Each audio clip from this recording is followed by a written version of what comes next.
Acatistul Sfintelor și Mântuitoarelor pătimiri ale Domnului nostru Iisus Hristos. Conacul I. Apărătorul cel mare și Domn al cerului și al pământului, pe tine, împăratul cel nemuritor, văzându-te răstignit pe cruce, făptura toată s-a schimbat.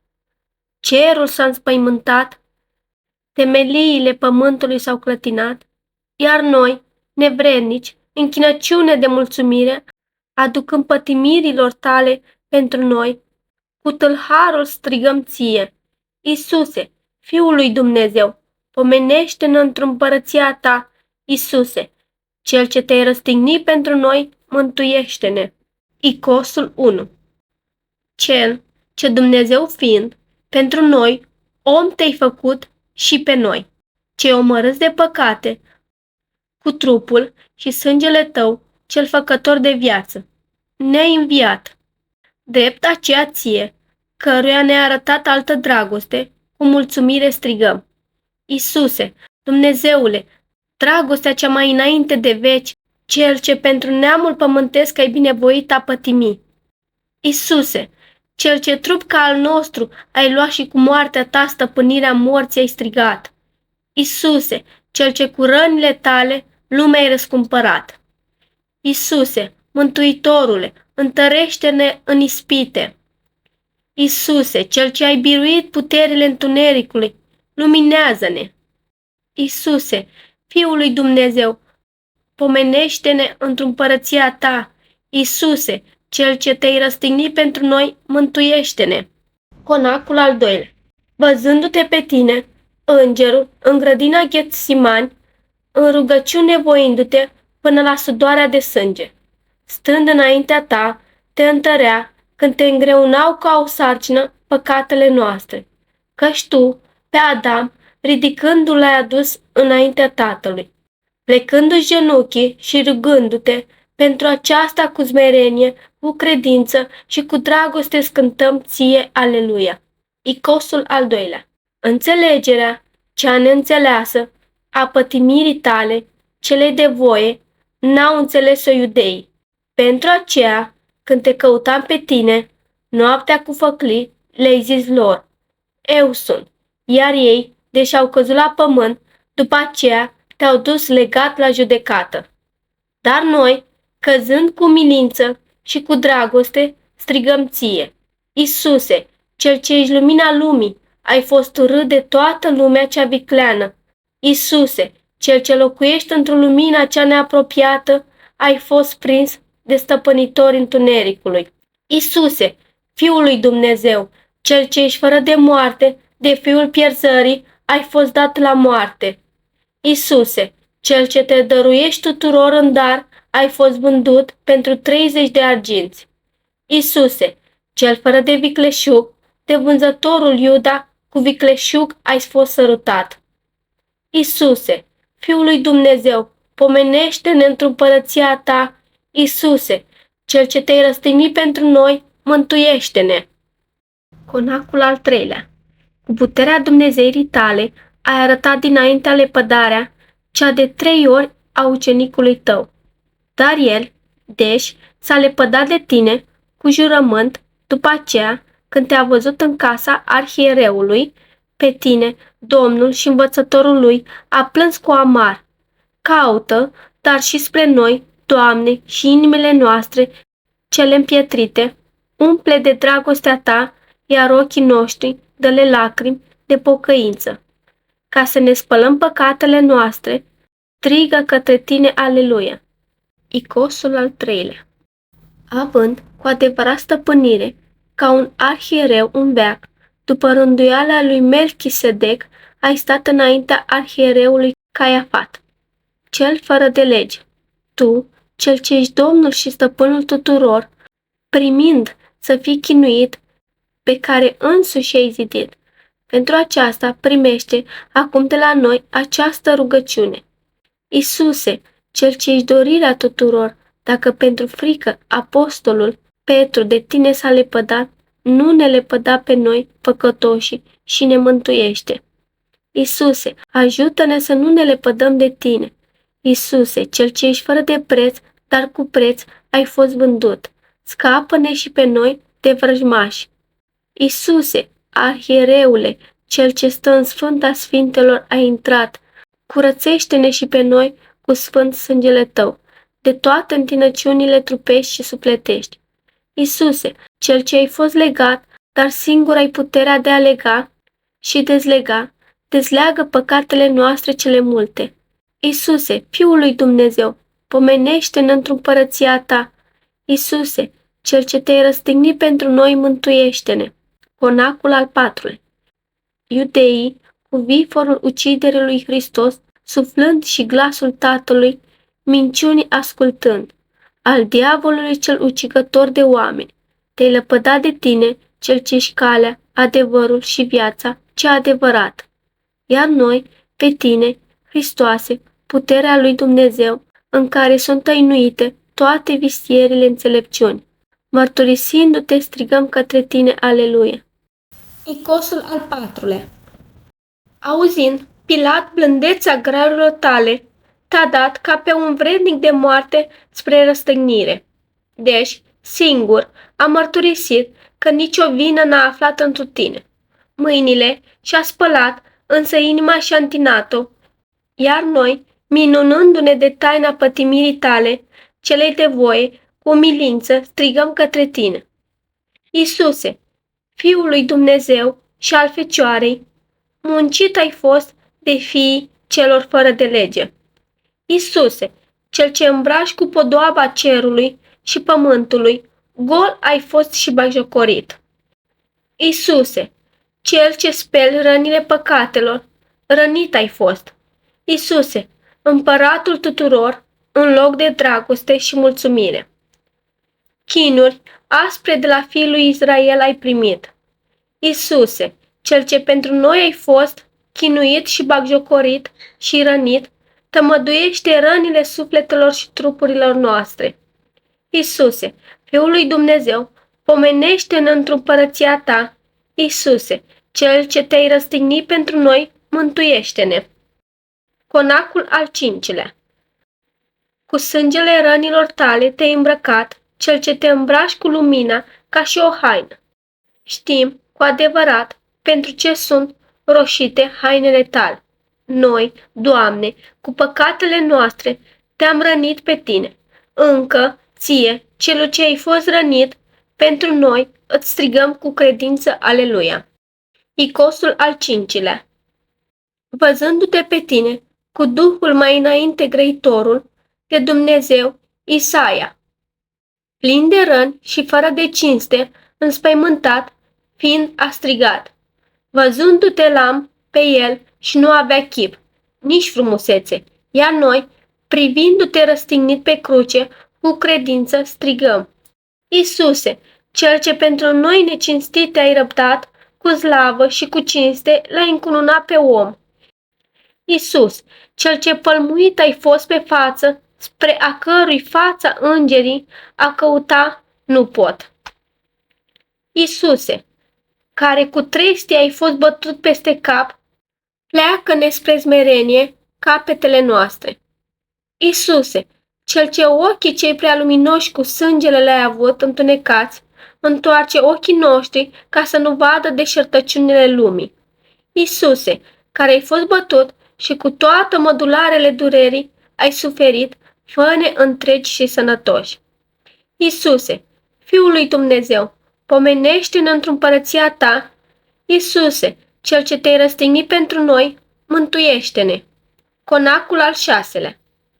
Propovăduitor al nevoinței tale s-a arătat Pilat, arătând poporului că nimic vrednic de moarte nu se află întru tine. Dar iudeii, ca niște fiare sălbatice, văzând sângele tău, scrâșneau din strigând.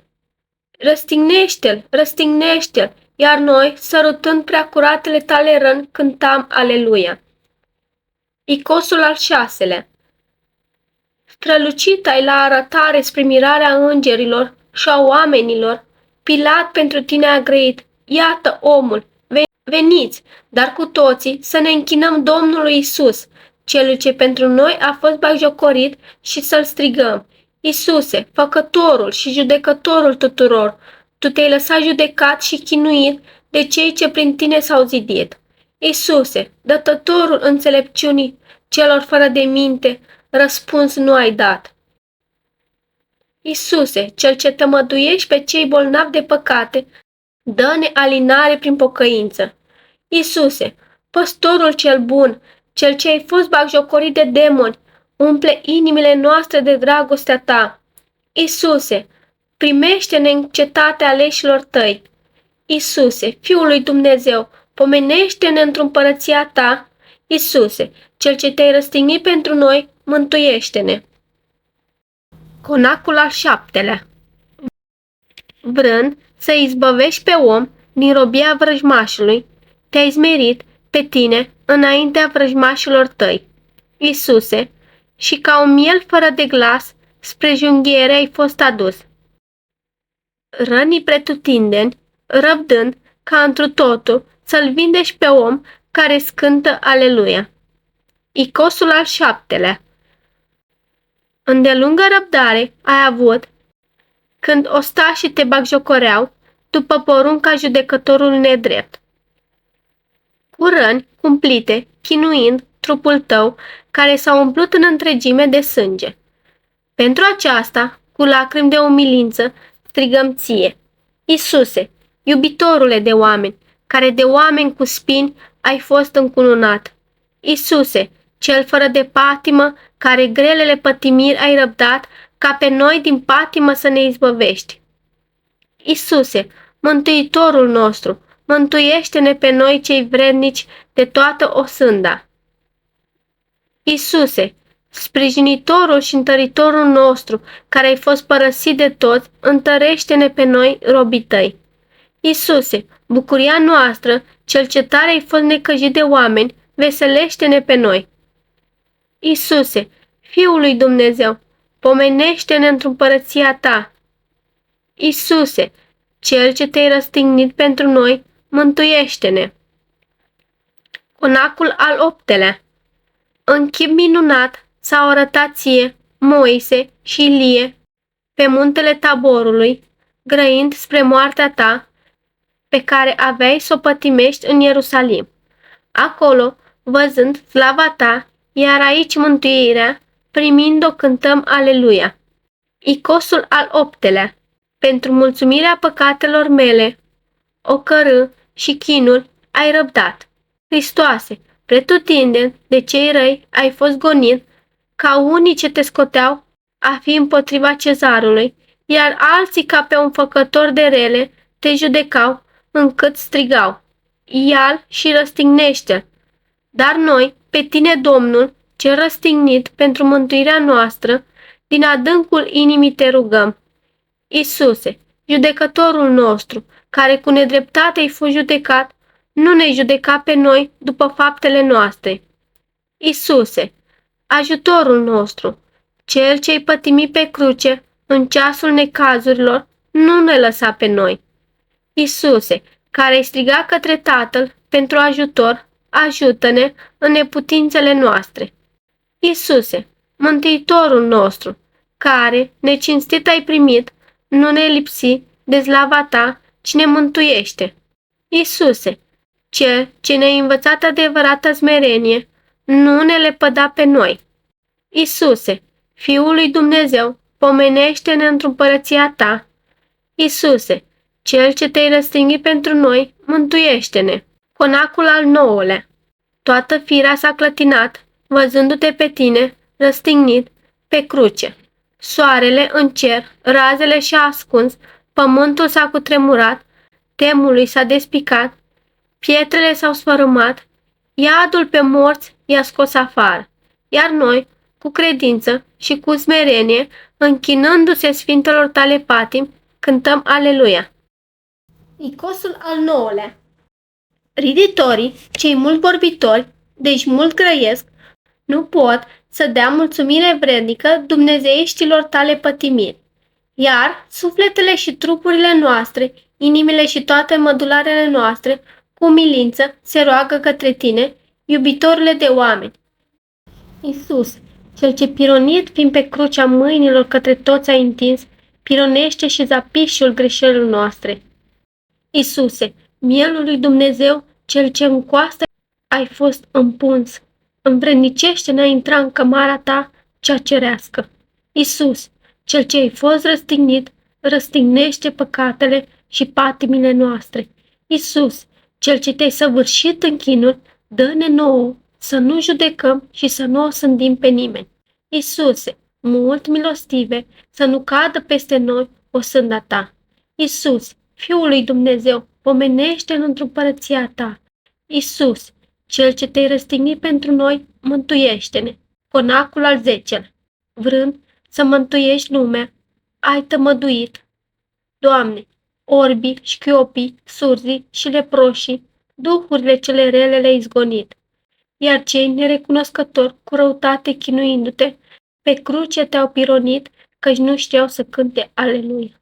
Icosul al 10-lea. Împărate preaveșnice, Iisuse, pătimit ai cu trupul pentru a noastră neînfrânare, ca să ne speli de păcate, dându-ne nouă pildă, ca să urmăm sfintele tale învățături și cu dragoste să strigăm.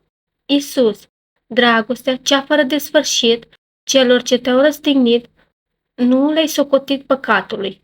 Iisuse, cel ce cu lacrimi și cu suspinuri te-ai rugat, învață-ne pe noi să ne rugăm.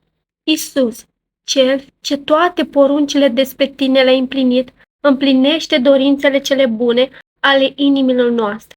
Isus, cel ce ți-ai dat Duhul în mâinile Tatălui, primește în ceasul ieșirii și duhurile noastre. Isus, cel ce nu ai oprit împărăția veșmintelor tale, cu blândețe să desparți de trupurile sufletelor noastre la vremea rânduită. Isus, Fiul lui Dumnezeu, pomenește-ne într-împărăția ta. Isus, cel ce te-ai răstignit pentru noi, mântuiește-ne. Conacul al 11-lea. Cântare cu totul umilită a adus ție, cea cu totul nevinovată, Maica ta, zicând, deci pătimești pe cruce, te știu pe tine, din pântece ca pe cel din Tatăl născut, mai înainte de luceafăr, și văd că toată păptura cu tine pătimește. Cel ce ți-ai dat Duhul Părintelui tău, primește și duhurile noastre și nu ne lăsa pe noi, cei ce cântăm ție Aleluia. Icosul al 11-lea. Cântăm suferința ta cea de voi, ne închinăm pătimirilor tale, Hristoase, și credem cu sutașul că ești cu adevărat Fiul lui Dumnezeu.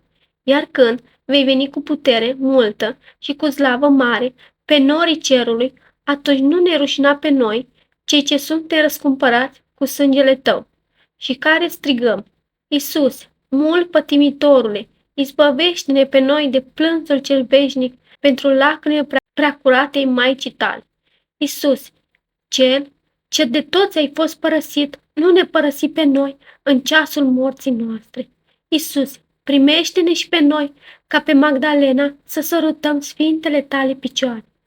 Iisus, cu vânzătorul și cu cei ce te-au răstignit pe tine, nu ne osândi pe noi, zmeriții tăi robi. Iisus, fă-ne părtași bunătăților cerești. Iisus, Fiul lui Dumnezeu, pomenește într-o împărăția ta. Iisus, cel ce te-ai răstignit pentru noi, mântuiește-ne. Conacul al 12-lea. Dăruiește-ne har, dezlegătorule, al tuturor datoriilor, Hristoase, și ne primește pe noi, cei ce cinstim sfintele tale patimi, precum ai primit pe Pavel și pe cei ce te-au slăvit pe tine, șterge păcatele noastre. Curățește-ne, sfințește-ne și ne mântuiește pe noi, cei ce cu credință, cu smerenie și cu dragoste cântăm ție Aleluia. Icosul al 12-lea. Cinstind și slavă pătimirea ta, Hristoase, te lăudăm și credeam și credem împreună cu Toma că Domn și Dumnezeu ești. Cel ce vei judeca vii și morții, învrednicește-ne, Doamne. Împărăției tale, celei veșnice pe noi, cel ce pentru noi ai pătimit, izbăvește-ne din necazuri, din patim și din nevoi. Iisus, cel ce ai fost bagiocorit, scapă-ne pe noi de bagjocura vrăjmașilor noștri. Iisus, cel ce ai fost biciuit, nu ne pedepsi pe noi pentru păcatele noastre și ne mântuiește. Iisus, cel ce te-ai umilit, Dă inimilor noastre umilință și smerenie, ca să ne mărturisim greșelile și păcatele noastre. Iisus, Cel ce-și dragostea cea netrecătoare, nu îngădui să fim biruiți de răutate. Conacul al 13. O, Iisuse Hristoase, mielușelul lui Dumnezeu, Cel ce ridici păcatele lumii, primește această puțină rugăciune de mulțumire, pe care o aducem ție și cu mântuitoarele tale pătimiri, vindecă-ne pe noi de toată durerea sufletească și trupească. Izbăvește-ne cu crucea ta, cea sfântă, de vrăjmașii cei văzuți și nevăzuți și la sfârșitul vieții noastre nu ne lăsa pe noi, izbăvindu-ne cu moartea ta din veșnica moarte, să strigăm ție aleluia. Acest conac se zice de 3 ori. Apoi se zice icosul 1, cel ce Dumnezeu fiind. Conacul 1. Apărătorul cel mare și Domn al cerului și al pământului. Și aceasta. Amin.